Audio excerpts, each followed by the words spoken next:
You are looking at Julian's pronunciation guide, where we look at how to pronounce better some of the most mispronounced words in the world, like this other curious word. But how do you say what you're looking for today?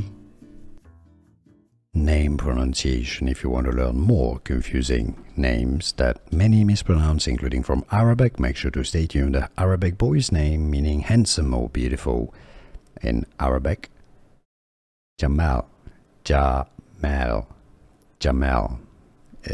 Some may pronounce it a bit more as Jamal as well. In English, similarly, Jamel, Jamel. Here are more videos on how to pronounce more confusing words and names too many mispronounced. Like this video if you found it useful. I appreciate your support. I'll see you soon and thanks for watching.